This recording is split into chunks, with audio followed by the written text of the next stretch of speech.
ಕಲಬುರಗಿಯ ಚಿತ್ತಾಪುರದಲ್ಲಿ ನಡೆಯುತ್ತಾ ಹಾಗಾದರೆ RSS ಪರೇಡ್ ಅನ್ನುವಂತಹ ಒಂದಿಷ್ಟು ಚರ್ಚೆಗಳು ಆಗ್ತಾ ಇದ್ದಾವೆ. ಯಾಕಂದರೆ ನಿನ್ನೆ ಜಿಲ್ಲಾಧಿಕಾರಿ RSS ಸೇರಿದಂತೆ 10ಕ್ಕಿಂತ ಹೆಚ್ಚು ಸಂಘಟನೆಗಳಿಗೆ ಶಾಂತಿ ಸಭೆಗೆ ಕರೆದಿದ್ರು. ಆದರೆ ಆ ಶಾಂತಿ ಸಭೆಯಲ್ಲಿ ಅಶಾಂತಿಯೇ ಜಾಸ್ತಿ ಇತ್ತು. ನಾಳೆ ಕಲಬುರಗಿ ಹೈಕೋರ್ಟ್ನಲ್ಲಿ ಪಥಸಂಚಲನದ ಭವಿಷ್ಯ ನಿರ್ಧಾರ ಆಗುತ್ತೆ. ನಿನ್ನೆ ಕಲಬುರಗಿ DC ಫೌಜಿಯಾ ನೇತೃತ್ವದಲ್ಲಿ ಶಾಂತಿ ಸಭೆಯನ್ನು ಕರೆದಿದ್ರು. ಲಾಠಿ ಹಿಡಿದು RSS ಪರೇಡ್ಗೆ ವಿರೋಧ ಕೆಲ ಸಂಘಟನೆಗಳು ಕಿಡಿಕಾರ್ತವೆ. ಒಮ್ಮತಕ್ಕೆ ಬಾರದ ಹಿನ್ನೆಲೆ ಆಕ್ರೋಶದಲ್ಲೇ ಮುಗಿತು ಸಭೆ. ಕರೆದಿದ್ದು ಶಾಂತಿ ಸಭೆ, ಆದರೆ ಆಗಿದ್ದು ಅಶಾಂತಿಯಲ್ಲಿ. ನಾಳೆ ಕಲಬುರಗಿ ಹೈಕೋರ್ಟ್ಗೆ ಕಲಬುರಗಿ ಜಿಲ್ಲಾಧಿಕಾರಿ ಫೌಜಿಯಾ ತರನ್ನುಮ್ ವರದಿಯನ್ನು ಸಲ್ಲಿಕೆ ಮಾಡ್ತಾರೆ. ನವೆಂಬರ್ 2ನೇ ತಾರೀಕು ಚಿತ್ತಾಪುರದಲ್ಲಿ ಪರೇಡ್ಗೆ ಈಗ RSS ಸಜ್ಜಾಗಿದೆ. ಕಲಬುರಗಿಯ ಚಿತ್ತಾಪುರದಲ್ಲಿ ಈಗ ನಡೆಯುತ್ತಾ RSS ಪರೇಡ್ ಅನ್ನುವಂಥದ್ದೇ ಈಗ ಸದ್ಯಕ್ಕಿರುವ ಚರ್ಚೆ. ಕೋರ್ಟ್ ಏನು ಡಿಸಿಷನ್ ಮಾಡ್ತದೆ, ಕೋರ್ಟ್ ಯಾವುದೇ ಒಂದು ಡಿಸಿಷನ್ ತಗೊಳ್ಬೋದು, ಯಾವುದೇ ಆದೇಶವನ್ನು ಹೊರಡಿಸ್ಬೋದು. ಅದಕ್ಕೆ ನಮ್ಮ ಸಹಮತ ಇದೆ, ಕೋರ್ಟಿನ ಆದೇಶಕ್ಕೆ ನಮ್ಮ ಸಹಮತ ಇದೆ ಅಂತ ಆಲ್ರೆಡಿ ಪ್ರಿಯಾಂಕ್ ಖರ್ಗೆ ಅವರೇ ಹೇಳಿಬಿಟ್ಟಿದ್ದಾರೆ.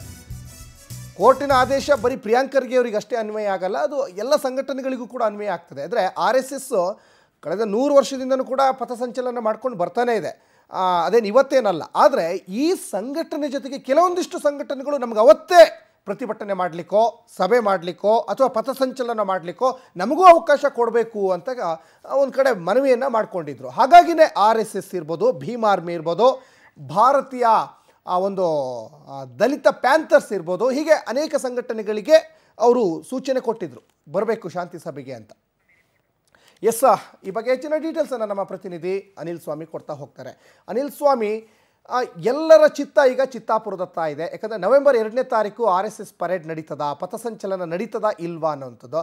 ನಿನ್ನೆ ಒಂದಿಷ್ಟು ಶಾಂತಿ ಸಭೆಯಲ್ಲಿ ಅಸಮಾಧಾನಗಳು, ಆಕ್ರೋಶಗಳು ಎಲ್ಲವೂ ಕೂಡ ವ್ಯಕ್ತವಾದಂತೆ ಕಾಣಿಸ್ತಾ ಇದೆ. ಹಾಗಾದರೆ ಈಗ ಕೋರ್ಟಲ್ಲಿ ನಾಳೆ ಭವಿಷ್ಯ ನಿರ್ಧಾರ ಆಗ್ತದೆ. ಟೋಟಲಿ ನವೆಂಬರ್ 2ನೇ ತಾರೀಕು ಸಭೆ ಆಗುತ್ತಾ, ಪಥಸಂಚಲನ ನಡೀತದ ಹೇಗೆ ಅಂತ ಅನಿಲ್ ಸ್ವಾಮಿ? ನಿಜಕ್ಕೂ ಕೂಡ ಕಲಬುರಗಿ ಜಿಲ್ಲೆ ಚಿತ್ತಾಪುರ ಪಟ್ಟಣದಲ್ಲಿ RSS ಪಥ ಸಂಚಲನ ವಿಚಾರಕ್ಕೆ ಸಂಬಂಧಿಸಿದಂತೆ ಜಟಾಪಟಿ ಮುಂದುವರೆದಿರಬಹುದು.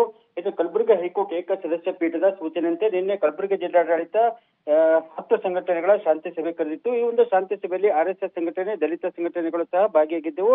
ಆದ್ರೆ ಈ ಒಂದು ಶಾಂತಿ ಸಭೆಯಲ್ಲಿ ಒಮ್ಮತದ ನಿರ್ಣಯಗಳನ್ನ ಕೈಗೊಳ್ಳಲು ಶಾಂತಿ ಸಭೆ ವಿಫಲವಾಗಿ ಅಂತ ಹೇಳಬಹುದು. RSS ಪಥ ಸಂಚಲನ ನಾವು ಮಾಡೇ ಮಾಡ್ತೀವಿ ಅಂತ ಏನೊಂದು ಹೇಳಿಕೆ ಕೊಡ್ತಿದ್ದಂತೆ ಶಾಂತಿ ಸಭೆಯಲ್ಲಿ ಭಾಗಿಯಾಗಿದ್ದ ದಲಿತ ಸಂಘಟನೆಗಳು RSS ಏನೊಂದು ಪಥಸಂಚಲನಕ್ಕೆ ವಿರೋಧ ವ್ಯಕ್ತಪಡಿಸಿದ್ರು. ಒಂದ್ ವೇಳೆ ನೀವು RSS ಅವರು ಪಥಸಂಚಲನ ಮಾಡಬೇಕಾದ್ರೆ ಸಂವಿಧಾನ ಪೀಠಕ್ಕೆ ಮತ್ತು ರಾಷ್ಟ್ರಧ್ವಜ ಹಿಡಿದುಕೊಂಡು ಪಥಸಂಚಲನ ಮಾಡಿ ಅಂತ ದಲಿತ ಸಂಘಟನೆಗಳು ಆಗ್ರಹ ವ್ಯಕ್ತಪಡಿಸಿದವು. ಆದ್ರೆ ದಲಿತ ಸಂಘಟನೆಗಳ ಆಗ್ರಹಕ್ಕೆ RSS ಸಂಘಟನೆ ಒಂದು ತಿರುಗೇಟು ಕೂಡ ನೀಡಿದೆ. ನಮಗೆ ರಾಷ್ಟ್ರದ ಬಗ್ಗೆ ಗೌರವ ಇದೆ, ರಾಷ್ಟ್ರ ಧ್ವಜದ ಬಗ್ಗೆ ಗೌರವ ಇದೆ, ಆದ್ರೆ ನಾವು ಏನು ಕಳೆದ 100 ವರ್ಷಗಳಿಂದ ಲಾಠಿ ಹಿಡಿದುಕೊಂಡೇ ಪಥಸಂಚಲನ ಮಾಡ್ತಾ ಇದ್ದೀವಿ, ಇದು ನಮ್ಮ ಸಂಘದ ಸಂಕೇತವಾಗಿದೆ. ಹೀಗಾಗಿ ನಾವು ಲಾಠಿ ಹಿಡಿದುಕೊಂಡೇ ಚಿತ್ತಾಪುರದಲ್ಲಿ ಪಥಸಂಚಲನ ಮಾಡ್ತೀವಿ ಎಂದು ಹೇಳುತ್ತಿದ್ದಂತೆ ಶಾಂತಿ ಸಭೆ ಅರ್ಧಕ್ಕೆ ಮಟ್ಕೋಣ ಅಂತ ಹೇಳ್ಬೋದು. ಸದ್ಯ ಶಾಂತಿ ಸಭೆಯಲ್ಲಿ ಕೈಗೊಂಡ ನಿರ್ಣಯಗಳಾಗಿರ್ಬೋದು, ಹೇಳಿಕೆಗಳಾಗಿರ್ಬೋದು ಜಿಲ್ಲಾಡಳಿತವು ನಾಳೆ ಕಲಬುರಗಿ ಹೈಕೋರ್ಟ್ ಏಕಸದಸ್ಯ ಪೀಠಕ್ಕೆ ಸಲ್ಲಿಸಲಿದೆ. ಸಚಿನ್, ಧನ್ಯವಾದ ಅನಿಲ್ ಸ್ವಾಮಿ ತಮ್ಮೆಲ್ಲ ಡೀಟೇಲ್ಸ್ಗಾಗಿ.